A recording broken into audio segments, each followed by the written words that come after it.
ವಿಚಾರ methods of collecting data. ನಾವು ಹಿಂದೆ ದತ್ತಾಂಶಗಳ ವಿಧಗಳ ಬಗ್ಗೆ ನೋಡಿದೆವು. ಈಗ ಯಾವ ಕ್ರಮದಲ್ಲಿ ದತ್ತಾಂಶಗಳನ್ನು ಸಂಗ್ರಹ ಮಾಡಬಹುದು, ಅದಕ್ಕೆ ಏನು ಯಾವ ಹೆಸರಿನಿಂದ ನಾವು ಅದನ್ನು ಕರಿತೇವೆ ಅಂತ ನಾನು ಈಗಾಗಲೇ ಹೇಳಿದೆ. ಜನಗಣತಿಯನ್ನು ಮಾಡುವಂಥ ಸಂದರ್ಭ ಗಣತಿದಾರರಿರ್ತಾರೆ ಅಥವಾ ಶೋಧಕನಿರ್ತಾನೆ ಅಂತ. ಅಲ್ಲಿ ಪ್ರತಿಯೊಬ್ಬ ವ್ಯಕ್ತಿಯು ಮನೆ ಮನೆಗೆ ಹೌಸ್ ಟು ಹೌಸ್ ಏನಿದೆ ಎನಿಮರೇಷನ್ ಮಾಡ್ತಾನೆ ಗಣತಿದಾರ. ಇದನ್ನು ನಾವು ಯಾವ ಹೆಸರಿನಿಂದ ಕರೀತೇವೆ ಅಂತ ಸಾಮಾನ್ಯವಾಗಿ ನಮಗೆ ಗೊತ್ತಿದೆ, ಸಮೀಕ್ಷೆ ಮಾಡೋದು ಅಂತ ಹೇಳ್ತೀವಿ. ಈ ಸಮೀಕ್ಷಾ ವಿಧಾನ ಏನಿದೆ ಸರ್ವೆ ಮೆಥಡ್ ಅಂತ. Method of collecting data is called survey ಅಂತ. ಸರ್ವೆ ಅಂದರೆ ಏನು ಅಂತ, ಆ ಸಮೀಕ್ಷೆಯಲ್ಲಿ ಅವ ಏನು ಮಾಡ್ತಾನೆ, ಇಲ್ಲಿ ಸಹ ಒಂದು ಕ್ವಶನ್ ಇದೆ, what do you mean by survey ಅಥವಾ what is survey. Survey is the method of collecting data. ದತ್ತಾಂಶಗಳನ್ನು ಸಂಗ್ರಹ ಮಾಡುವಂತಹ ಒಂದು ವಿಧಾನಕ್ಕೆ ನಾವು ಸಮೀಕ್ಷಾ ವಿಧಾನ ಅಂತ ಹೇಳ್ತೀವಿ. ಆ ಸಮೀಕ್ಷಾ ವಿಧಾನದಲ್ಲಿ ಏನನ್ನು ಸಂಗ್ರಹ ಮಾಡ್ತಾನೆ, ಹೇಗೆ ಸಂಗ್ರಹ ಮಾಡ್ತಾನೆ ಎಂಬುದನ್ನು ನಾವಿಲ್ಲಿ ಗಮನಿಸಿಕೊಂಡ್ರೆ ಅದರ ಬಗ್ಗೆ ಬಹಳಷ್ಟು ವಿಚಾರಗಳಿದೆ. Survey is a method of gathering information from individuals. ಎಲ್ಲಿಂದ ಇನ್ಫಾರ್ಮೇಷನ್ ಮಾಡ್ತಾನೆ?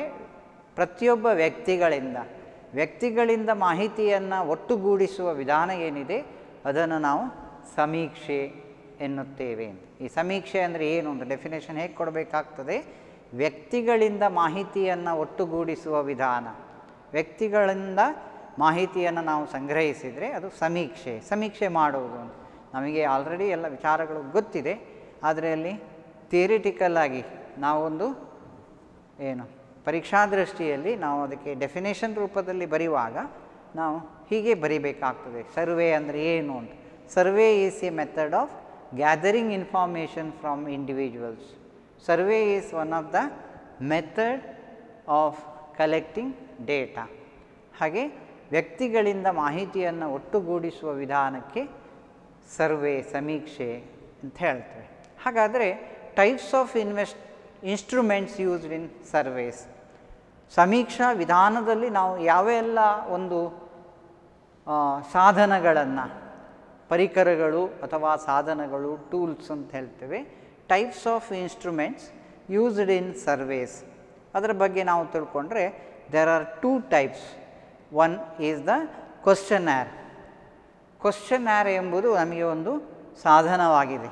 ಸಮೀಕ್ಷೆ ಮಾಡಲಿಕ್ಕೆ ನಾವೊಂದು ಪ್ರಶ್ನಾವಳಿಯನ್ನು ಮೊದಲೇ ತಯಾರು ಮಾಡಿಕೊಂಡ್ರೆ ಯಾವ ವಿಚಾರಗಳ ಬಗ್ಗೆ ನಾನು ಮಾಹಿತಿಯನ್ನು ಸಂಗ್ರಹಿಸಬೇಕು, ಮಾಹಿತಿಯನ್ನು ಒಟ್ಟುಗೂಡಿಸಬೇಕು, ಗ್ಯಾದರಿಂಗ್ ಇನ್ಫಾರ್ಮೇಷನ್ ಫ್ರಮ್ ಇಂಡಿವಿಜುವಲ್ಸ್. ನಾವು ಪ್ರತಿಯೊಬ್ಬ ವ್ಯಕ್ತಿಯಿಂದ ಮಾಹಿತಿಯನ್ನು ಸಂಗ್ರಹಿಸುವಾಗ ಮೊದಲೇ ತಯಾರಿಸಿದಂತಹ ಒಂದು ಪ್ರಶ್ನೆಗಳ ಒಂದು ಗುಂಪನ್ನು ನಾವು ಪ್ರಶ್ನಾವಳಿಗಳು ಅಂತ ಹೇಳೋದು, ಕ್ವಶ್ಚನ್ನೇರ್ ಅಂತ ಹೇಳೋದು. ಪ್ರಶ್ನೆಗಳನ್ನು ನಾವು ಮೊದಲೇ ತಯಾರಿಸಿ ಇಟ್ಟುಕೊಳ್ಳೋದು. ಯಾಕೆ? ಅಲ್ಲಿ ಸಮಯದ ಉಳಿತಾಯ ಆಗ್ತದೆ ಮತ್ತು ಮಾಹಿತಿಗಳು ಬಿಟ್ಟು ಹೋಗುವುದಿಲ್ಲ ಅಂತ ಹೇಳಿದರೆ ಯಾವುದು ಕೇಳಬೇಕು, ಯಾವುದು ಮೊದಲು ಕೇಳಬೇಕು, ಇದೆಲ್ಲ ವಿಚಾರಗಳಿದೆ. ಆ ಸೀಕ್ವೆನ್ಸ್ ಆಫ್ ದ ಇನ್ಫಾರ್ಮೇಷನ್ ಏನಿದೆ ಅದು ಕ್ವಶ್ಚನ್ನೇರಲ್ಲಿ ನಮಗೆ ಸ್ಪಷ್ಟ ಆಗ್ತದೆ. ಹಾಗೆ ಈ ಕ್ವಶ್ಚನ್ನೇರ್ ಯಾರು ತಯಾರು ಮಾಡಬೇಕು? ಟ್ರೈನ್ಡ್ ಇನ್ವೆಸ್ಟಿಗೇಟರ್ ಹತ್ರ ಇರ್ತದೆ. ಯಾರು ತರಬೇತಿ ಹೊಂದಿದ ಮಾಹಿತಿದಾರನಿರ್ತಾನೋ ಹೀ ಪ್ರಿಪೇರ್ಡ್ ಕ್ವಶ್ಚನ್ನೇರ್. ಯಾವ ಕ್ವಶನನ್ನು ಕೇಳಬೇಕು, ಯಾವ ಮಾಹಿತಿಯನ್ನು ಸಂಗ್ರಹಿಸಬೇಕು ಎಂಬುದು ಮೊದಲೇ ಸಿದ್ಧಪಡಿಸಿದ ಒಂದು ಪ್ರಶ್ನೆಗಳ ಒಂದು ಕ್ವಶ್ಚನ್ನೇರ್ ಅವನ ಕೈಯಲ್ಲೇ ಇರ್ತದೆ. ಅದರ ಆಧಾರದಲ್ಲಿ ಸಮೀಕ್ಷೆ ಮಾಡ್ತಾ ಹೋಗ್ತಾನೆ.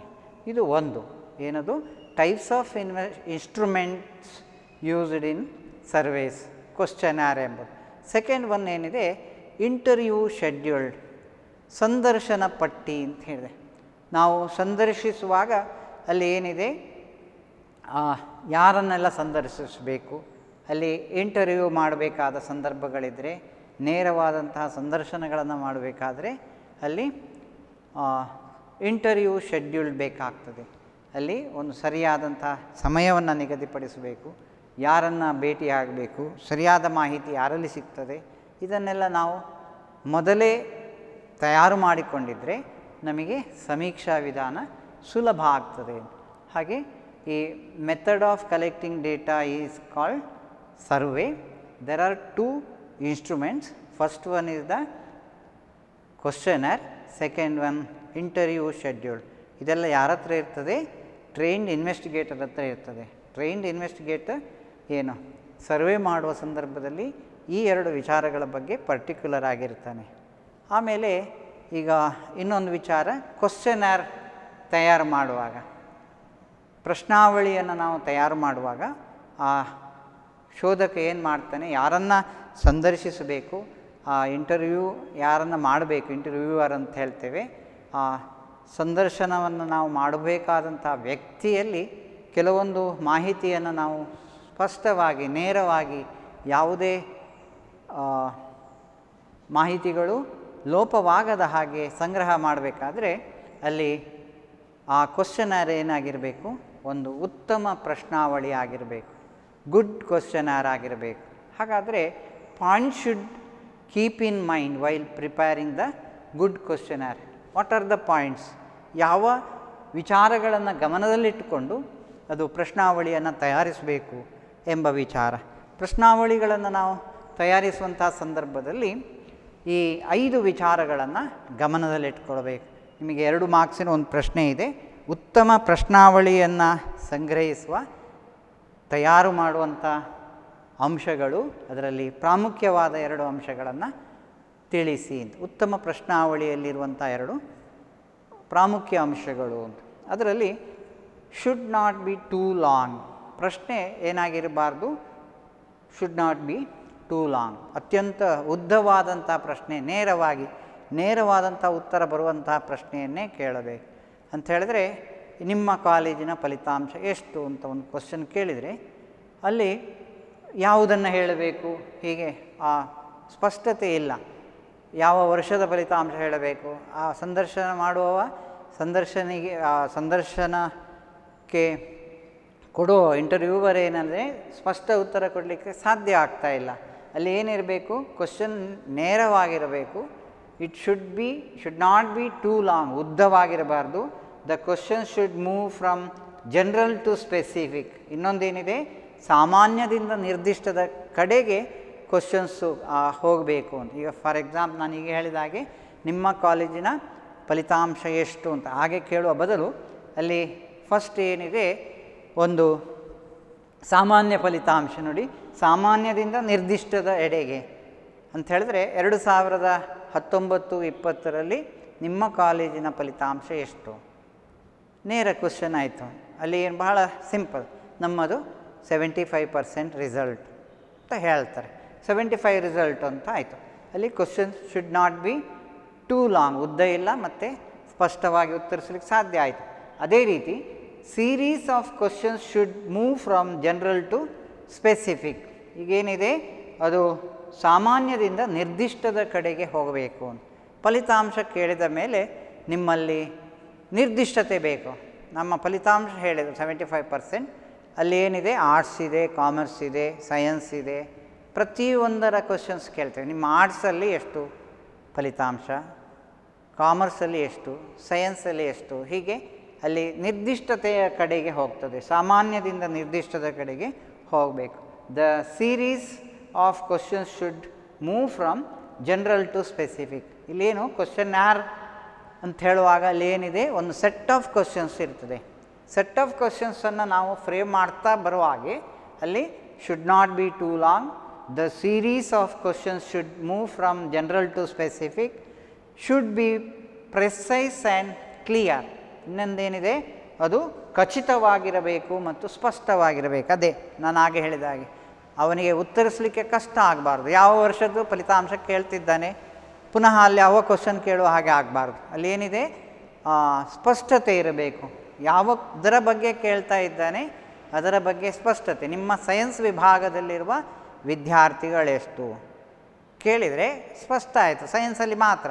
ನಿಮ್ಮ ಕಾಲೇಜಿನಲ್ಲಿರೋ ವಿದ್ಯಾರ್ಥಿಗಳು ಎಷ್ಟು ಅಂತ ಕೇಳಿದರೆ ಅಲ್ಲಿ ಎಲ್ಲರದ್ದು ಬಗ್ಗೆ ಹೇಳಬೇಕು, ಯಾವುದರ ಬಗ್ಗೆ ಕೇಳ್ತಾನೆ, ಹೀಗೆಲ್ಲ ಅವನಿಗೆ ಸಂಶಯಗಳು ಬರ್ತದೆ. ಹಾಗಿರಬಾರ್ದು. ಅಲ್ಲಿ ಏನು ಶುಡ್ ಬಿ ಪ್ರೆಸೈಸ್ ಅಂತ ಹೇಳಿದರೆ ಖಚಿತವಾಗಿರಬೇಕು. Precise and clear. Precise and clear, ಖಚಿತವಾಗಿರಬೇಕು ಮತ್ತು ಸ್ಪಷ್ಟವಾಗಿರಬೇಕು. Should not be ambiguous. ಇನ್ನೊಂದೇನಿದೆ, ಅದು ಎಂಬಿಜಿಯಸ್ ಆಗಿರಬಾರ್ದು. ಅಲ್ಲಿ ಮುಖ್ಯವಾಗಿ ನಾವು ಅದನ್ನು ಅಸ್ಪಷ್ಟವಾಗಿರಬಾರ್ದು, ಸ್ಪಷ್ಟತೆಯನ್ನು ಇಲ್ಲಿ ಬಂದಿದೆ ನೋಡಿ. Should be precise and clear ಅಂತಿದೆ. ಇನ್ನೊಂದು ಅಸ್ಪಷ್ಟತೆ, ಅಲ್ಲಿ ಅವನಿಗೆ ಸಂಶಯಗಳು ಬರಬಾರ್ದು, ಯಾವುದರ ಬಗ್ಗೆ ಕ್ವಶನ್ ಕೇಳ್ತಾನೆ ಎಂಬುದರ ಬಗ್ಗೆ ಅಸ್ಪಷ್ಟತೆಯನ್ನು ಹೊಂದಿರಬಾರ್ದು, ಸ್ಪಷ್ಟವಾಗಿರಬೇಕು ಎಂಬ ವಿಚಾರ. ಆಮೇಲೆ should not use double negatives. ಇನ್ನೊಂದು ವಿಚಾರ ಏನಿದೆ, ಡಬಲ್ ನೆಗೆಟಿವ್ಸ್, ಎರಡೆರಡು ಉತ್ತರಗಳು ಬರುವಂಥದ್ದು ಅಥವಾ ಎರಡೆರಡು ಋಣಾತ್ಮಕವಾದಂಥ ವಿಚಾರಗಳು, ಇದನ್ನು ಆ ಪ್ರಶ್ನೆಯಲ್ಲಿ ಕೇಳಬಾರ್ದು ಅಂತ. ಈಗ ಫಾರ್ ಎಕ್ಸಾಂಪಲ್ ಅದಕ್ಕೆ ನಾವು ಹೇಗೆ ಎಕ್ಸಾಂಪಲ್ ಕೊಡಬಹುದು ಅಂತ ಹೇಳಿದರೆ, ಈಗ ನಿಮಗೆ ಪರೀಕ್ಷೆ ಬೇಕೋ ಬೇಡವೋ, ಇಲ್ಲಿ ಎರಡು ರೀತಿಯ ಪ್ರಶ್ನೆ. ನಿಮಗೆ ಬೇಕು ಅಥವಾ ಬೇಡ ಅದನ್ನು ಹೇಳಿ ಅಂತ ಹೇಳಿದರೆ, ಅಲ್ಲಿ ಹೆಚ್ಚಿನವರು ಬೇಡ ಅಂತಲೇ ಹೇಳುವ ಸಾಧ್ಯತೆ ಇರ್ತದೆ. ಪರೀಕ್ಷೆ ಬೇಡ, ನಿಮಗೆ ಕಾಲೇಜು ಬೇಕಾ ಬೇಕೋ ಬೇಡವೇ, ಬೇಕೇ ಬೇಡವೇ ಅಂತ ಹೀಗೆ ಕ್ವಶನ್ ಕೇಳಿದರೆ ನಿಮಗೆ ಕಾಲೇಜ್ ಬೇಡ ಹೀಗೆ ಇರ್ತದೆ. ಅಂತ ಹೇಳಿದರೆ ಅಲ್ಲಿ ನೆಗೆಟಿವ್ ಆನ್ಸರ್ಸೇ ನಮಗೆ ಹೆಚ್ಚಾಗಿ ಬರುವಂಥದ್ದು, ಅಥವಾ ಅಲ್ಲಿ ಒಂದು ನಿರ್ದಿಷ್ಟವಾದ ಉತ್ತರ ಬರುವ ರೀತಿಯ ಪ್ರಶ್ನೆಗಳಿರಬೇಕು. ಈಗ ನಿಮಗೆ ಯಾವುದು ಪರೀಕ್ಷೆ ಬೇಕೋ ಬೇಡೋ ಅಂತ ಕೇಳುವ ಬದಲಾಗಿ ಅಲ್ಲಿ ಏನಿದೆ, ನಿಮಗೆ ಪರೀಕ್ಷೆ ಇದೆ, ಇದಕ್ಕೆ ನೀವು ಉತ್ತರಿಸಬೇಕು, ನಿಮಗೆ ಯಾವಾಗ ಪರೀಕ್ಷೆ ಮಾಡಬೇಕು, ಈಗ ನೆಕ್ಸ್ಟ್ ಮಂತಲ್ಲಿ ಯಾವ ದಿನ ಪರೀಕ್ಷೆ ಮಾಡಬೇಕು, ಹೀಗೆ ಕೇಳಬಹುದು. ಪರೀಕ್ಷೆ ಬೇಕು ಅಥವಾ ಬೇಡ ಅಂಥೇಳಿ ಅವರಿಗೆ ಬಿಟ್ಟುಬಿಟ್ರೆ ಅಲ್ಲಿ ಏನಾಗ್ತದೆ, ನಮಗೆ ಸರಿಯಾದ ಉತ್ತರವನ್ನು ನಾವು ಕಂಡುಕೊಳ್ಳಲಿಕ್ಕೆ ಸಾಧ್ಯ ಇಲ್ಲ. ಹಾಗೆ ಅಲ್ಲಿ ಸ್ಪಷ್ಟತೆ ಇರಬೇಕು, ಒಂದು ಖಚಿತವಾಗಿರಬೇಕು ಮತ್ತು ಅಸ್ಪಷ್ಟವಾಗಿರಬಾರ್ದು. ಇನ್ನು ಡಬಲ್ ನೆಗೆಟಿವ್ ಏನು ದ್ವಂದ್ವ ಇರುವಂಥ ಪ್ರಶ್ನೆಗಳನ್ನು, ದ್ವಂದ್ವ ಋಣಾತ್ಮಕ ಪ್ರಶ್ನೆಗಳನ್ನು ಕೇಳಬಾರ್ದು ಅಂತ. ಹೀಗೆ ಪಾಯಿಂಟ್ ಶುಡ್ ಬಿ ಏನಿದೆ ಯಾವುದು while preparing the good questionnaire ಏನಿದೆ, point should keep in mind while preparing the good questionnaire. ಇದಕ್ಕೆ 2 ಮಾರ್ಕ್ಸ್ ಇದೆ, 2 ಪಾಯಿಂಟ್ಸ್ ಬರೀಲಿಕ್ಕೆ ಸಿಗ್ತದೆ ನಿಮಗೆ. ಈ 5ರಲ್ಲಿ ಯಾವುದಾದ್ರೂ 2 ಬರೆದ್ರೆ ಆಯಿತು. Should not be too long, the series of the questions should move from general to specific. ಇದು 2 ನೆನಪಿಟ್ಕೊಂಡ್ರು ಸಾಕಾಗ್ತದೆ. 5 ಪಾಯಿಂಟ್ಸ್ ಇದೆ, 5ರಲ್ಲಿ ಯಾವುದಾದ್ರೂ 2 ಬರೀಲಿಕ್ಕೆ. ಹೀಗೆ ಮೆಥಡ್ಸ್ ಆಫ್ ಕಲೆಕ್ಟಿಂಗ್ ಡೇಟಾ, ಸಮೀಕ್ಷೆ ಅಂದರೆ ಏನು, ಸಮೀಕ್ಷೆಯಲ್ಲಿ ನಾವು ಅಳವಡಿಸಿಕೊಳ್ಳುವಂಥ ಎರಡು ಇನ್ಸ್ಟ್ರೂಮೆಂಟ್ಸ್ ಯಾವುದು, ಆ ಕ್ವಶನ್ಯಾರಲ್ಲಿ ಇರುವಂಥ ವಿಚಾರಗಳು.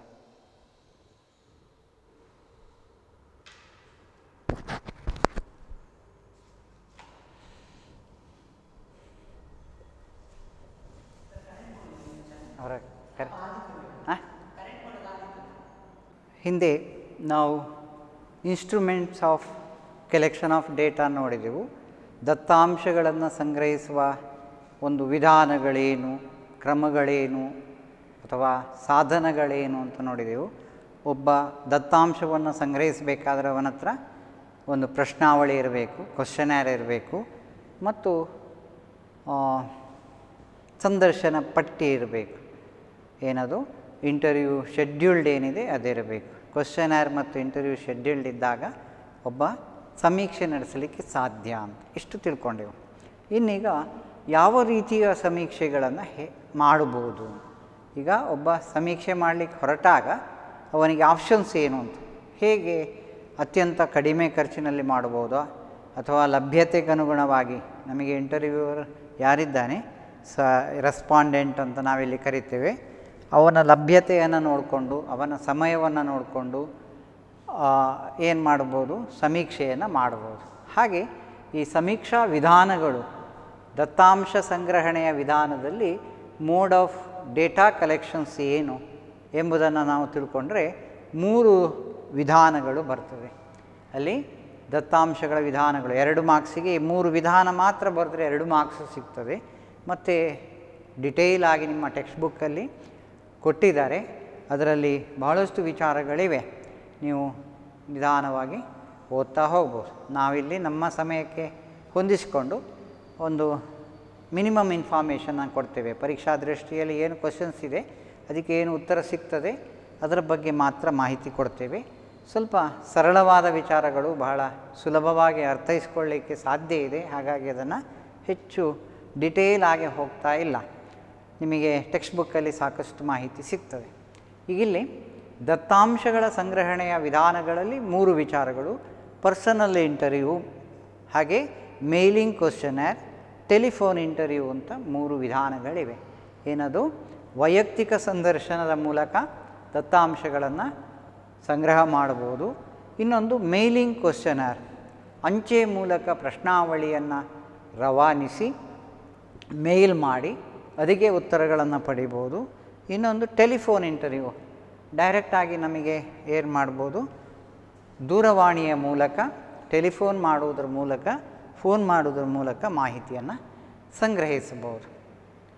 ಯಾವುದೇ ಮಾಹಿತಿಯನ್ನು ಸಂಗ್ರಹಿಸುವ ಮೊದಲಾಗಿ ಅವನಲ್ಲಿ ಏನಿರಬೇಕು, ಯಾವ ಬಗ್ಗೆ ಕೇಳಬೇಕು, ಕ್ವಶನ್ ಏನು ಕೇಳಬೇಕು ಎಂಬುದರ ಒಂದು ಪ್ರಶ್ನಾವಳಿ ಇರಬೇಕು. ಅದರೊಂದಿಗೆ ಮಾಹಿತಿಗಳು ಯಾವುದರ ಬಗ್ಗೆ ಕೇಳಬೇಕು ಎಂಬುದರ ತಿಳುವಳಿಕೆ ಸಂದರ್ಶಕನಿಗೆ ಇರಬೇಕು. ಯಾರು ಸಂದರ್ಶನ ಮಾಡ್ತಾರೆ ಅಥವಾ ಯಾರು ಸಮೀಕ್ಷೆ ಮಾಡ್ತಾರೆ, ಎನಿಮರೇಟರ್ ಯಾರಿದ್ದಾನೆ ಅವನ ಹತ್ರ ಈ 2 ಟೂಲ್ಸ್ ಇದ್ದರೆ ಈ 3 ವಿಧಾನಗಳಿಂದ ದತ್ತಾಂಶಗಳನ್ನು ಸಂಗ್ರಹ ಮಾಡಬಹುದು. ಅದರಲ್ಲಿ ಫಸ್ಟ್ ಒನ್ ಏನಿದೆ, ಪರ್ಸನಲ್ ಇಂಟರ್ವ್ಯೂ. ಇಲ್ಲಿ ನಾವು ಆಗ ನೋಡಿದ್ವಿ, ಪರ್ಸನಲ್ ಆಗಿ ನಾವು ಯಾವುದೇ ಮಾಹಿತಿಯನ್ನು ಸಂಗ್ರಹಿಸಿದರೂ ಇಟ್ ಈಸ್ ಮೋರ್ ಅಥೆಂಟಿಕ್ ಅಂತ ಹೇಳೋದು, ರಿಲಯೇಬಲ್ ಅಂತ ಹೇಳ್ತೇವೆ. ಏನದು? ನಂಬಿಕೆಗೆ ಅರ್ಹವಾದಂಥ ಮಾಹಿತಿ ಆಗ್ತದೆ.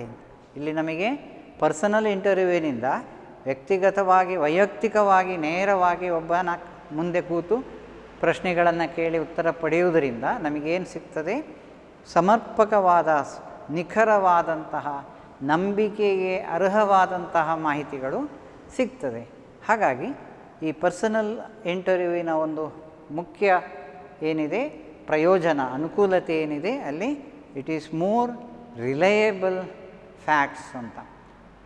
ಯಾವುದು?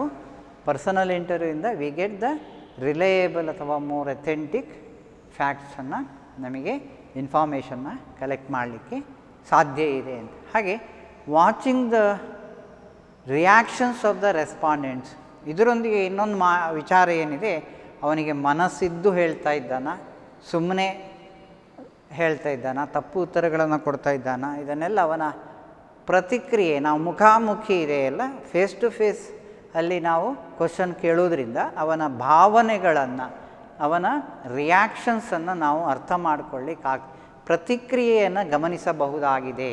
ಇಲ್ಲೆಲ್ಲ ಕ್ವಶನ್ ಇದೆ ನಿಮಗೆ ಹೊಂದಿಸಿ ಬರೆ, ಅದರಲ್ಲೆಲ್ಲ ಇದರ ಕ್ವಶನ್ಸ್ ಸಿಗ್ತದೆ. ಪ್ರತಿಕ್ರಿಯೆಯನ್ನು ಗಮನಿಸುವಂತಹ ಒಂದು ವಿಧಾನ ಯಾವುದು? ಅದು ಪರ್ಸನಲ್ ಇಂಟರ್ವ್ಯೂ. ವೈಯಕ್ತಿಕ ಸಂದರ್ಶನದಿಂದ ನಮಗೆ ನಾವು ಯಾರನ್ನು ಸಂದರ್ಶನ ಮಾಡ್ತೇವೋ ಆ ರೆಸ್ಪಾಂಡೆಂಟ್ ಯಾರು, ಉತ್ತರಿಸುವ ಪ್ರತಿವಾದಿ ಯಾರಿದ್ದಾನೋ ಅವನ ಪ್ರತಿಕ್ರಿಯೆಯನ್ನು ನಾವು ಗಮನಿಸಲಿಕ್ಕೆ ಆಗ್ತದೆ. ಅಲ್ಲಿ reactions of the respondent can provide supplementary information. ಯಾರು ಮಾಹಿತಿಗಳನ್ನು ಒದಗಿಸ್ತಾನೋ ಅವನ ಭಾವನೆಗಳನ್ನು, ಪ್ರತಿಕ್ರಿಯೆಯನ್ನು ಹೇಳಬಹುದು. ಅವ ಸಮರ್ಪಕವಾಗಿ ಉತ್ತರಿಸ್ತಾನ ಇಲ್ವೋ, ಸುಮ್ಮನೆ ತಪ್ಪು ಉತ್ತರಗಳನ್ನು ಅಥವಾ ಏನು ಮನಸ್ಸಿಲ್ಲದ ಮನಸ್ಸಿನಿಂದ ಅವ ನಮ್ಮನ್ನು ಫೇಸ್ ಮಾಡ್ತಾನ ಇಲ್ವಾ, ಅದನ್ನು ಸಹ ನಾವು ಗಮನಿಸಬಹುದು. ಹಾಗೆ ಇಟ್ ಈಸ್ ಎಕ್ಸ್ಪೆನ್ಸಿವ್. ಇನ್ನೊಂದೇನಿದೆ, ಯಾವಾಗಲೂ ಈ ಇಂಡಿವಿಜುವಲ್ ಪರ್ಸನಲ್ ಇಂಟರ್ವ್ಯೂ ಏನಿದೆ, ವೈಯಕ್ತಿಗತವಾದಂತಹ ಸಮೀಕ್ಷೆ ಏನಿದೆ, ಅದು ಯಾವಾಗಲೂ ದುಬಾರಿ ಇದೆ, ಕಾಸ್ಟ್ಲಿ ಆಗ್ತದೆ. ಅಲ್ಲೇನು ಎಕ್ಸ್ಪೆನ್ಸಿವ್ ಅಂಥೇಳಿ ಏನದು ಟೈಮ್ ಕನ್ಸ್ಯೂಮಿಂಗ್ ಇದೆ, ಅದರೊಂದಿಗೆ ಎಕ್ಸ್ಪೆನ್ಸಿವ್, ಸಮಯವೂ ಬೇಕಾಗ್ತದೆ. ನಾವು ಒಂದು ಮಾಹಿತಿಯನ್ನು ಒಂದು ಕಡೆ, ಈಗ ಕರ್ನಾಟಕದ ಎಲ್ಲ ರಾಜ್ಯದ ಎಲ್ಲ ಕಾಲೇಜುಗಳ ಮಾಹಿತಿಯನ್ನು ನಾವು ಸಂಗ್ರಹಿಸುವುದಾದರೆ ಪ್ರತಿಯೊಂದು ಕಾಲೇಜಿಗೆ ಹೋಗಿ ಮಾಹಿತಿಯನ್ನು ಸಂಗ್ರಹಿಸುವುದು ಅಂತ ಹೇಳಿದರೆ ಟೈಮ್ ಕನ್ಸ್ಯೂಮ್, ಸಮಯವೂ ಹೆಚ್ಚು ಬೇಕು, ಅಲ್ಲಿ ಖರ್ಚು ಹೆಚ್ಚಿದೆ. ಅಥವಾ ನಾವು ಏನು ವ್ಯಕ್ತಿಗತ ಸಂದರ್ಶನಕ್ಕೆ ಏನು ಮಾಡಬೇಕಾಗ್ತದೆ, ಹಲವಾರು, ಈಗ ಇಡೀ ರಾಜ್ಯದ ಕಾಲೇಜುಗಳನ್ನು ಸಂದರ್ಶಿಸಬೇಕಾದ್ರೆ ಒಬ್ಬನಿಂದ ಆಗೋದಿಲ್ಲ. ಆಗ ನಾವು ಏನು ಮಾಡಬೇಕಾಗ್ತದೆ, ಒಂದು ಗ್ರೂಪನ್ನು ಮಾಡಬೇಕು, ಎನಿಮರೇಟರ್ಸನ್ನು ಗ್ರೂಪ್ ಮಾಡಬೇಕು, ನೇಮಕ ಮಾಡಬೇಕು. ಅವರಿಗೆ ಏನು ಟ್ರಾವೆಲಿಂಗ್ ವೆಚ್ಚಗಳನ್ನು ಕೊಡಬೇಕು, ಪ್ರಯಾಣ ಭತ್ಯೆ ಕೊಡಬೇಕು, ಸಂಬಳ ಕೊಡಬೇಕು, ಹೀಗೆಲ್ಲ ಇದೆ. ಆಗೇನಾಗ್ತದೆ, ಅದು ಕಾಸ್ಟ್ಲಿ ಆಗ್ತದೆ. ಇಟ್ ಈಸ್ ಏನಿದೆ ಎಕ್ಸ್ಪೆನ್ಸಿವ್ ಅಂತ, ವೆಚ್ಚದಾಯಕ, ದುಬಾರಿ. ಯಾಕೆ ಅಂದರೆ ವ್ಯಕ್ತಿಗತ ಸಂದರ್ಶನದಲ್ಲಿ ನಮಗೆ ಅಲ್ಲಿ ಸಮಯವೂ ಹೆಚ್ಚು ಬೇಕಾಗ್ತದೆ ಮತ್ತು ಖರ್ಚು ಹೆಚ್ಚು ಎಂಬುದನ್ನು ಹೇಳ್ತೀವಿ. ಹೀಗೆ ಪರ್ಸನಲ್ ಇಂಟರ್ವ್ಯೂವಿನಿಂದ ನಮಗೆ ಇನ್ನೊಂದು ಮುಖ್ಯ ವಿಚಾರ ಏನು, ಅಲ್ಲಿ ಸ್ಪಷ್ಟವಾದ ಮಾಹಿತಿ ಸಿಗ್ತದೆ, ರಿಲಯಬಲ್ ಫ್ಯಾಕ್ಟ್ಸನ್ನ ನಾವು ಕಲೆಕ್ಟ್ ಮಾಡಲಿಕ್ಕಾಗ್ತದೆ, ನಂಬಿಕೆಗೆ ಅರ್ಹವಾದಂಥ ಮಾಹಿತಿಗಳು ಇದರಲ್ಲಿ ಸಿಗ್ತದೆ. ಇನ್ನೊಂದು ವಿಚಾರ ಮೇಲಿಂಗ್ ಕ್ವಶನ್ನೇರ್. ಪ್ರಶ್ನಾವಳಿಯನ್ನು ನಾವು ಏನು ಮಾಡೋದು, ಸೆಟ್ ಆಫ್ ಕ್ವಶನ್ಸನ್ನು ಮೊದಲೇ ತಯಾರು ಮಾಡೋದು, ಆಮೇಲೆ ಒಂದು ನಿರ್ದಿಷ್ಟ ಅವಧಿಯಲ್ಲಿ ಒಂದು ಟೈಮ್ ಲಿಮಿಟ್ ಇದೆ, ಒಂದು ವಾರ ಅಥವಾ ಒಂದು ತಿಂಗಳ ಒಳಗೆ ನಮಗೆ ಇದರ ಮಾಹಿತಿಯನ್ನು ನಮಗೆ ಕಳಿಸಿಕೊಡಿ ಅಂಥೇಳಿ ಒಂದು ರಿಕ್ವೆಸ್ಟ್ ಮೇಲೆ ಪೋಸ್ಟ್ ಮಾಡೋದು. ಅಂಚೆ ಮೂಲಕ ನಾವು ಏನು ಮಾಡ್ತೇವೆ, ಮೇಲಿಂಗ್ ಕ್ವಶನ್ನೇರ್ ಮೇಲ್ ಮಾಡೋದು. ಪ್ರಶ್ನಾವಳಿಯನ್ನು ಅಂಚೆ ಮೂಲಕ ನಾವು ಕಳಿಸಿಕೊಟ್ಟಾಗ ಆ ಅಂಚೆಯ ಮೂಲಕ ಕಳಿಸಿಕೊಟ್ಟಂಥ ಆ ಪ್ರಶ್ನಾವಳಿಗೆ ಉತ್ತರವನ್ನು ಒಂದು ನಿರ್ದಿಷ್ಟ ಸಮಯದ ಒಳಗೆ ನಾವು ಪಡೆಯೋದು. ಅಂತ ಹೇಳಿದ್ರೆ ಅಲ್ಲಿ ನಮಗೆ ಸಮಯ ಹೆಚ್ಚು ಬೇಕಾಗ್ತದೆ. ಇಲ್ಲಿ ಸಮಯ ಏನು, ಕೂಡಲೇ ನಮಗೆ ಅದರಲ್ಲಿ ಮಾಹಿತಿ ಸಿಗೋದಿಲ್ಲ, ಸ್ವಲ್ಪ ವೆಯ್ಟ್ ಮಾಡಬೇಕಾಗ್ತದೆ. ಆದರೆ ಖರ್ಚು ಕಡಿಮೆ, ಇಟ್ ಈಸ್ ಲೆಸ್ ಎಕ್ಸ್ಪೆನ್ಸಿವ್. ನಾವು ಸ್ವತಃ ಹೋಗುವುದರ ಬದಲು ನಾನು ಆಗ ಹೇಳಿದಾಗೆ ಪರ್ಸನಲ್ ಇಂಟರ್ವ್ಯೂವಲ್ಲಿ ನಾವೇನು ಮಾಡಬೇಕು, ಆ ರೆಸ್ಪಾಂಡೆಂಟನ್ನು ನಾವು ಏನು ಫೇಸ್ ಟು ಫೇಸ್ ಇಂಟರ್ವ್ಯೂ ಮಾಡಬೇಕಾಗ್ತದೆ. ಇಲ್ಲಿ ಹಾಗೆಲ್ಲ ಒಂದು ಪೋಸ್ಟ್ ಮಾಡಿದರೆ ಆಯಿತು. ಒಂದು ಕ್ವಶನ್ನೇರನ್ನು ಪೋಸ್ಟ್ ಮಾಡಿ ಒಂದು ವಾರ ವೆಯ್ಟ್ ಮಾಡಬೇಕು, ಉತ್ತರ ಬರ್ತದೆ. ಅಲ್ಲಿ ಇನ್ನೊಂದು ವಿಚಾರ ಇದೆ, ಉತ್ತರಿಸದೇ ಇರುವ ಸಾಧ್ಯತೆ ಇದೆ. ನಮ್ಮ ಪ್ರಶ್ನೆಗಳಿಗೆ ಸರಿಯಾದ ಸಮರ್ಪಕವಾದ ಉತ್ತರ ಬಾರದೇ ಇರ್ಬೋದು. ಆ ಕ್ವಶನ್ನ ಏನು ಕಸದ ಬುಟ್ಟಿಗೆ ಹಾಕೋ ಸಾಧ್ಯತೆಯೂ ಇದೆ. ಆದರೂ ಅಲ್ಲಿ ಏನು ಒಂದು 60 to 70% ಜನ ಏನಾಗಿರ್ತಾರೆ, ಪ್ರಾಂಪ್ಟಾಗಿ ಉತ್ತರಿಸ್ತಾರೆ, ಸಾಮಾನ್ಯವಾಗಿ ಉತ್ತರಿಸ್ತಾರೆ. ಹಾಗೆ ನಮ್ಮ ಕ್ವಶನ್ನೇರ್ ಏನಿರಬೇಕು, ಅದು ಒಳ್ಳೆಯ ಪ್ರಶ್ನೆಗಳನ್ನು, ಏನು ನೇರವಾದಂಥ ಪ್ರಶ್ನೆಗಳು, ಆಯ್ಕೆಯ ಮೇಲೆ ಹೀಗೆಲ್ಲ ಇರ್ತದೆ, ಬಹು ಆಯ್ಕೆಯ ಪ್ರಶ್ನೆಗಳು, ಇದೆಲ್ಲ ಅಂಥದ್ದಿದ್ದರೆ ಬಹಳ ಸುಲಭ. ಅವನೇ ಸ್ವತಃ ಉತ್ತರಿಸುವ ಪ್ರಶ್ನೆ ಇಲ್ಲ, ಬರೀ ಮಾರ್ಕ್ ಮಾಡಿದರೆ ಆಯಿತು, ಈಸಿ ಇರ್ತದೆ. ಹಾಗಾಗಿ ಹೆಚ್ಚಿನವರು ಇದನ್ನು ಉತ್ತರಿಸ್ತಾರೆ, ಹೆಚ್ಚಿನವರು ಪ್ರಶ್ನಾವಳಿಗೆ ಆದರೆ ಅಲ್ಲಿ ಏನು ಸ್ವಲ್ಪ ಅಂಶ, ಸ್ವಲ್ಪ ಜನರು ಅದನ್ನು ಉತ್ತರಿಸದೇ ಹೋಗದೇ ಇರುವಂಥ ವಿಚಾರವೂ ಇದೆ. ಹಾಗಾಗಿ ಮೇಲಿಂಗ್ ಕ್ವಶನ್ನೇರಲ್ಲಿ ಸಮಯದ ಉಳಿತಾಯ ಆಗ್ತದೆ. ಆಮೇಲೆ it is not useful to illiterate, ಅನಕ್ಷರಸ್ಥರಿಗೆ ಅನುಕೂಲತೆಯನ್ನು ಹೊಂದದ ಒಂದು ವಿಧಾನ, ಸಮೀಕ್ಷಾ ವಿಧಾನ. ಇಲ್ಲಿ ಏನು ತಿಳುವಳಿಕೆ ಇಲ್ಲ, ಅಕ್ಷರಾಭ್ಯಾಸ ಇಲ್ಲ, ಅವರಿಗೆ ಆ ಪ್ರಶ್ನೆಗಳಿಗೆ ಉತ್ತರಿಸಲಿಕ್ಕೆ ಕಷ್ಟ. ಯಾಕೆಂದರೆ ಸೆಟ್ ಆಫ್ ಕ್ವಶನ್ಸ್ ಏನಿದೆ ಅದು ಮೊದಲೇ ತಯಾರು ಮಾಡಿದಂಥ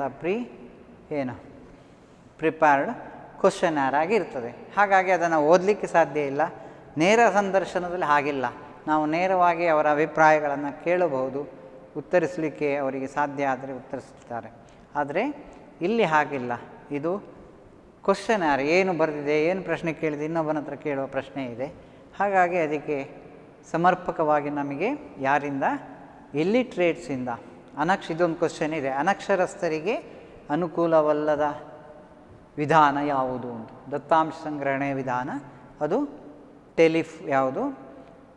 ಮೇಲಿಂಗ್ ಕ್ವಶನ್ನೇರ್ ಯಾವುದು, ಅಂಚೆ ಮೂಲಕ ಪ್ರಶ್ನಾವಳಿಯಿಂದ ಉತ್ತರ ಪಡೆಯುವಂಥದ್ದು, ಇದು ಅನಕ್ಷರಸ್ಥರಿಗೆ ಅನುಕೂಲ ಇಲ್ಲ ಅಂತ.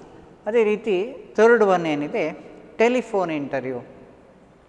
ಟೆಲಿಫೋನ್ ಇಂಟರ್ವ್ಯೂ ದೂರವಾಣಿ ಮೂಲಕ ಏನು ಮಾಡ್ತೇವೆ, ಮಾಹಿತಿಯನ್ನು ಸಂಗ್ರಹ ಮಾಡ್ತೇವೆ. ಇದು ಹಾಗೆ ಇದರಲ್ಲಿ ಬಹಳ ಪ್ರಾಮುಖ್ಯವಾಗಿ ಏನು, ಈಗ ನಮಗೆ ವರ್ಲ್ಡಲ್ಲಿ ಯಾವುದೇ ಒಬ್ಬ ವ್ಯಕ್ತಿ ಎಲ್ಲಿದ್ದರೂ ಮಾಹಿತಿಯನ್ನು ಸಂಗ್ರಹಿಸಲಿಕ್ಕೆ ಬಹಳ ಸುಲಭವಾಗಿ ಸಾಧ್ಯ ಇದೆ. ಕೂಡಲೇ ಫ್ರ್ಯಾಕ್ಷನ್ ಆಫ್ ಸೆಕೆಂಡಲ್ಲಿ ನಾವು ಕಾಂಟ್ಯಾಕ್ಟ್ ಆಗ್ಬೋದು, ಒಬ್ಬ ವ್ಯಕ್ತಿಯನ್ನು ನಾವು ವರ್ಲ್ಡಲ್ಲಿ ಎಲ್ಲಿದ್ದರೂ ಕಾಂಟ್ಯಾಕ್ಟ್ ಆಗ್ಬೋದು. ಹಾಗಾಗಿ ನಮಗೆ ಮಾಹಿತಿ ಈಗ ಏನಿದೆ ಫೋನಿನ ಮೂಲಕ ನಮಗೆ ಅಷ್ಟು ಈ ಟೆಲಿಕಮ್ಯುನಿಕೇಷನ್ ಅಷ್ಟು ಡೆವಲಪ್ಮೆಂಟ್ ಆದರ ಪರಿಣಾಮ ನಮಗೆ ಮಾಹಿತಿಯನ್ನು ಸಂಗ್ರಹಿಸಲಿಕ್ಕೆ ಭಾಳಷ್ಟು ಉಪಯುಕ್ತವಾದಂತಹ ಒಂದು ವಿಧಾನ ಏನಿದೆ, ಟೆಲಿಫೋನ್ ಮೆಥಡ್. ಟೆಲಿಫೋನ್ ಇಂಟರ್ವ್ಯೂ ಏನಿದೆ, it is a cheaper method, cheaper method ಮತ್ತು ಏನದು ಟೈಮ್ ಸೇವ್ ಆಗ್ತದೆ, ಸಮಯದ ಉಳಿತಾಯವಾಗುವುದು ಮತ್ತು ಕಡಿಮೆ ಖರ್ಚಿನ ಒಂದು ವಿಧಾನ ಏನಿದೆ ಅದು ಟೆಲಿಫೋನ್ ಇಂಟರ್ವ್ಯೂ. ಮಾಹಿತಿಯನ್ನು ಸಂಗ್ರಹಿಸುವ ಅತ್ಯಂತ ಕಡಿಮೆ ವೆಚ್ಚದಾಯಕವಾದಂಥ ಇದು ವೆಚ್ಚದಾಯಕವಾದ ವಿಧಾನ, ಇದು ಕಡಿಮೆ ವೆಚ್ಚದ ವಿಧಾನ. ಇದು ಸಹ ಕ್ವಶನ್ ಇದೆ, ಕಡಿಮೆ ವೆಚ್ಚದ ವಿಧಾನ, ವೆಚ್ಚದಾಯಕ ವಿಧಾನ. It is a cheaper method. ಇನ್ನೊಂದೇನಿದೆ, it can be conducted in shorter time. ಅತ್ಯಂತ ಕಡಿಮೆ ಅವಧಿಯಲ್ಲಿ, ಸಮಯದ ಅವಧಿ ಕಡಿಮೆ, ಕೂಡಲೇ ನಾನು ಆಗ ಹೇಳಿದಾಗೆ ವಿದಿನ್ ಎ ಸೆಕೆಂಡ್ ನಮಗೆಲ್ಲ ಮಾಹಿತಿಗಳು ಸಿಗ್ತದೆ. ಈಗ ನಮಗೆಲ್ಲ ಸಂಪರ್ಕ ಅಭಿವೃದ್ಧಿಯಿಂದಾಗಿ ನಮಗೆ ಈಗ ಎಲ್ಲ ಮಾಹಿತಿಗಳು ಕೂಡಲೇ ಒಂದು ಕಡೆಯಿಂದ ಒಂದು ಕಡೆಗೆ ಪ್ರಸಾರ ಆಗ್ತದೆ. ನಮಗೆ ಯಾವುದೇ ವಿಷಯಗಳು ತಕ್ಷಣ ನಮಗೆ ಮಾಹಿತಿಗಳು ಸಿಗ್ತದೆ. ಈಗ ನಮ್ಮ ಮೊಬೈಲಿಗೆ ಮೆಸೇಜ್ ಬರ್ತದೆ ಅಥವಾ ಫೋನ್ ಮೂಲಕ ನಾವು ಕೇಳಬಹುದು. ಹೀಗೆ ಆ ಟೆಲಿಕಮ್ಯುನಿಕೇಷನ್ ಏನಾಗಿದೆ, ಡೆವಲಪ್ಮೆಂಟ್ನ ಪರಿಣಾಮ ನಮಗೆ ಬಹಳಷ್ಟು ಹತ್ತಿರ, ಎಲ್ಲರೂ ಹತ್ತಿರವಾಗಿದ್ದಾರೆ. ಅಲ್ಲಿ ವರ್ಲ್ಡ್ ಎಂಬುದು ದೂರ, ಅಥವಾ ಈಗ ಅಮೇರಿಕಾದಲ್ಲಿ ಒಬ್ಬ ಇದ್ದಾನೆ, ಅವನ ಮಾಹಿತಿಯನ್ನು ತಕ್ಷಣ ನಾವು ಕೂಡಲೇ ಕಾಂಟ್ಯಾಕ್ಟ್ ಆಗಿ ಮಾಹಿತಿಯನ್ನು ಅಥವಾ ಸುದ್ದಿಯನ್ನು ಮುಟ್ಟಿಸಲಿಕ್ಕಾಗ್ತದೆ. ಹಾಗಾಗಿ ಈ ಟೆಲಿಫೋನ್ ಇಂಟರ್ವ್ಯೂ ಮೆಥಡ್ ಏನಿದೆ ಅದು ಬಹಳ ಚೀಪ್ ಆಗಿದೆ ಮತ್ತು ಸಮಯವನ್ನು ಉಳಿತಾಯ ಮಾಡ್ತದೆ. ಅದರೊಂದಿಗೆ ಇನ್ನೊಂದರ ಡ್ರಾಬ್ಯಾಕ್ ಬಗ್ಗೆ ನಾವು ನೋಡಿದರೆ abstract visual reaction of respondent. ಇನ್ನೊಂದು ವಿಚಾರ ಏನು, ಅಬ್ಸ್ಟ್ರಾಕ್ಟ್ ವಿಜುವಲ್ ರಿಯಾಕ್ಷನ್. ಅವನು ಹೇಳುವ ಮಾಹಿತಿಯು ಸಮರ್ಪಕವಾಗಿದೆಯೋ ಇಲ್ಲವೋ ಎಂಬುದು ನಮಗೆ ಸ್ಪಷ್ಟ ಆಗೋದಿಲ್ಲ. ಇಲ್ಲಿ ಹಾಗಲ್ಲ, ಪ್ರತಿಕ್ರಿಯೆಯನ್ನು ಗಮನಿಸಬಹುದಾಗಿದೆ ಅಂತಿದೆ ಫಸ್ಟ್ ಇದರಲ್ಲಿ. ಟೆಲಿಫೋನಲ್ಲಿ ಹಾಗಿಲ್ಲ, ಅವ ಸುಳ್ಳು ಹೇಳಬಹುದು. ಅಲ್ಲಿ ಮಾಹಿತಿಯನ್ನು ಏನಾಗೋದು, ಅದು ಹೆಚ್ಚು ರಿಲಯಬಲ್ ಆಗಿರಲಿಕ್ಕೆ ಸಾಧ್ಯ ಇಲ್ಲದೇ ಇರಲಿಕ್ಕೂ ಸಾಧ್ಯ ಇದೆ. ಹೆಚ್ಚು ನಂಬಲರ್ಹವಾದಂತಹ ಮಾಹಿತಿ ಆಗದೇ ಇರ್ಬೋದು, ಸುಮ್ಮನೆ ಹೇಳಬಹುದು. ಹಿಂದೆ ಒಂದು ದೂರವಾಣಿ ಸಂಪರ್ಕಗಳಿಲ್ಲದೇ ಇದ್ದಂಥ ಸಂದರ್ಭದಲ್ಲಿ ನಮ್ಮ ಟೆಲಿಫೋನ್, ಈಗ ಎಲ್ಲರ ಕೈಯಲ್ಲೂ ಮೊಬೈಲ್ ಇದೆ. ಮೊದಲು ಸ್ಥಿರ ದೂರವಾಣಿ ಇತ್ತು, ಲ್ಯಾಂಡ್ಲೈನ್ ಫೋನ್ ಇತ್ತು. ಆ ಲ್ಯಾಂಡ್ಲೈನ್ ಫೋನ್ ಎಲ್ಲರ ಮನೆಯಲ್ಲಿಲ್ಲ.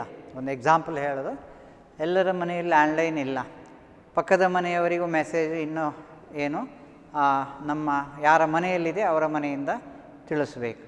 ಆಗ ಒಬ್ಬರು ಫೋನ್ ಮಾಡ್ತಾರೆ, ಫೋನ್ ಮಾಡಿ ಹೇಳ್ತಾರೆ ಪಕ್ಕದ ಮನೆಯವರನ್ನು ಕರೀಬಹುದಾ, ಅವರಿದ್ದಾರೆ, ಆದರೆ ಕರೆಯುವ ಬದಲಾಗಿ ಏನು ಹೇಳ್ತಾನೆ, ಅವರು ಪಿಕ್ಚರಿಗೆ ಹೋಗಿದ್ದಾರೆ ಅಂತ ಸುಮ್ಮನೆ ಹೇಳ್ತಾರೆ. ಅಂದರೆ ಮಾಹಿತಿಗಳು ಅಲ್ಲಿ ಸ್ಪಷ್ಟ ಇಲ್ಲ, ಪ್ರತಿಕ್ರಿಯೆ ಏನಾಗಿದೆ ಸುಳ್ಳಾಗಿ ಅಥವಾ ಅಲ್ಲಿ ಮಾಹಿತಿಯನ್ನು ತಪ್ಪಾಗಿ ಕೊಡುವ ಸಾಧ್ಯತೆ ಇದೆ ಎಂಬುದಕ್ಕೆ ಒಂದು ಎಕ್ಸಾಂಪಲ್ ಹೇಳಿದೆ. ಸುಮ್ಮನೆ ಅವರಿದ್ದರೂ ಸಹ ಅಲ್ಲಿ ಹೋಗಿ ಮನೆಗೆ ಹೋಗಿ ಹೇಳಬೇಕು, ಅವರಿಗೆ ಪುನಃ ಫೋನ್ ಕೊಡಬೇಕು, ನೆರೆಕರೆಯಲ್ಲಿ ಸುಮ್ಮನೆ ಯಾಕೆ ಅಂತ ಹೇಳಿ ಮಾಹಿತಿಯನ್ನು ಹೇಳದೇ ಇರುವಂಥದ್ದು ಇರ್ತದೆ. ಅದೇ ಥರ ಮಾಹಿತಿಗಳು ಸ್ಪಷ್ಟತೆಗೆ ನಂಬಲರ್ಹವಲ್ಲದ ಮಾಹಿತಿಗಳು ಟೆಲಿಫೋನ್ ಇಂಟರ್ವ್ಯೂವಲ್ಲಿ ಜಾಸ್ತಿ ಬರುವ ಸಾಧ್ಯತೆಗಳಿವೆ. ಆದರೂ ನಮಗೆ ಬೆನಿಫಿಟ್ಸ್ ಇದೆ, ಮೆರಿಟ್ಸ್ ಇದೆ. ಏನದು, it is a cheaper method. ಇನ್ನೊಂದು, it can be conducted in a short time. ಹೀಗೆ ನಮಗೆ ಮುಖ್ಯ ವಿಚಾರಗಳು. ಹಾಗೆ ಅದರ ಮೆರಿಟ್ಸ್ ಮತ್ತು ಡಿಮೆರಿಟ್ಸ್ ಬಗ್ಗೆ ನಿಮಗೆ ಟೆಕ್ಸ್ಟ್ ಬುಕ್ಕಲ್ಲೇ ಒಂದು ಸ್ಪಷ್ಟ ಮಾಹಿತಿ ಇದೆ. ಅದರ ಮೇಲೆ ಈಗೇನು ಪ್ರಶ್ನೆಗಳಿಲ್ಲ, 1 ಅಥವಾ 2 ಮಾರ್ಕ್ಸಿಗೆ ಉತ್ತರಿಸಲಿಕ್ಕೆ ಕಡಿಮೆ ಕ್ವಶನ್ಸ್ ಕಡಿಮೆ ಇದೆ. ಆದರೂ ಇಲ್ಲಿ ಟೆಕ್ಸ್ಟ್ ಬುಕ್ಕಲ್ಲಿ ನಿಮಗೆ ಅನುಕೂಲಗಳು ಅನಾನುಕೂಲತೆಗಳು ಒಂದು ಬಾಕ್ಸ್ ಐಟಮ್ ಕೊಟ್ಟಿದ್ದಾರೆ. ಅಲ್ಲಿ ವೈಯಕ್ತಿಕ ಸಂದರ್ಶನದಲ್ಲಿ ಅನುಕೂಲ ಏನಿದೆ, ಅನಾನುಕೂಲತೆ ಏನಿದೆ, ಪ್ರಶ್ನಾವಳಿಯಲ್ಲಿ ಅನುಕೂಲತೆ ಏನು, ಅನಾನುಕೂಲತೆ ಏನು, ದೂರದರ್ಶನ ಸಂದರ್ಶನ ಒಂದು ಟೆಲಿಫೋನ್ ಚಿತ್ರ ಕೊಟ್ಟಿದ್ದಾರೆ, ಪ್ರಶ್ನಾವಳಿಯ ಒಂದು ಲೆಟರ್ಸ್ ಕೊಟ್ಟಿದ್ದಾರೆ, ಹಾಗೆ ಪರ್ಸನಲ್ ಇಂಟರ್ವ್ಯೂ ಬಗ್ಗೆ ಒಂದು ಪಿಕ್ಚರ್ ಕೊಟ್ಟಿದ್ದಾರೆ. ನಿಮಗೆ ಆ ಪಿಕ್ಚರ್ ನೋಡಿಕೊಂಡು ಯಾವುದು ಅಂತ ತಿಳ್ಕೊಳ್ಬೇಕಾಗ್ತದೆ. ಆದರೆ ಆ ಬಾಕ್ಸ್ ಐಟಮಲ್ಲಿ ನಿಮಗೆ ಸ್ಪಷ್ಟವಾದಂತಹ ಮೆರಿಟ್ಸ್ ಮತ್ತು ಡಿಮೆರಿಟ್ಸ್ ಬಗ್ಗೆ, ಅನುಕೂಲತೆಗಳು ಮತ್ತು ಅನಾನುಕೂಲತೆಗಳ ಬಗ್ಗೆ ಕೊಟ್ಟಿದ್ದಾರೆ. ಟೆಕ್ಸ್ಟ್ ಬುಕ್ ಏನಿದೆ ಅದನ್ನು ನೀವು 2 ಸಲ ಓದಿ 3ನೇ ಸಲ ನಿಮ್ಮ ಕ್ವಶನ್ಸ್ಗೆ ಆನ್ಸರ್ ಸಿಗ್ತದೆ. ಅದರಲ್ಲೇ ಇದೆ, ಎಲ್ಲ ಮಾಹಿತಿಗಳು ಟೆಕ್ಸ್ಟ್ ಬುಕ್ಕಲ್ಲಿದೆ. ನೀವು ಈ ಪದವಿ ಪೂರ್ವ ಶಿಕ್ಷಣ ಮಂಡಳಿ ಪ್ರಕಟಿಸಿದಂತಹ NCERT ಟೆಕ್ಸ್ಟ್ ಬುಕ್ ಏನಿದೆ ಅದನ್ನು ನಿಮ್ಮ ಕೈಯಲ್ಲಿ ಇಟ್ಕೊಂಡಿದ್ದರೆ ಅದಕ್ಕೆ ಸಮರ್ಪಕವಾದಂಥ ಉತ್ತರ, ನಿಮ್ಮ ಪ್ರಶ್ನೆ ಯಾವುದಕ್ಕೆ ಕ್ವಶನ್ ಬ್ಯಾಂಕಿನ ಉತ್ತರ ಸಿಗ್ತದೆ. ಹಾಗೆ ಪ್ರತಿಯೊಬ್ಬರು ಪ್ರತಿಯೊಂದು ಕ್ವಶನ್ಗಳಿಗೆ ಪಾಠ ಆದ ಹಾಗೆ ಅದಕ್ಕೆ ಉತ್ತರವನ್ನು ಕಂಡುಹಿಡಲಿಕ್ಕೆ ಪ್ರಯತ್ನಿಸಿ. ಹಾಗೆ ನಿಮ್ಮ ಕಲಿಕೆಯ ವಿಧಾನ ಬಹಳ ಸುಲಭ ಆಗ್ತದೆ ಮತ್ತು ಪರೀಕ್ಷೆಯಲ್ಲಿ ಉತ್ತಮ ಅಂಕ ತೆಗೆದುಕೊಳ್ಳಲಿಕ್ಕೆ ಸಾಧ್ಯ ಆಗ್ತದೆ.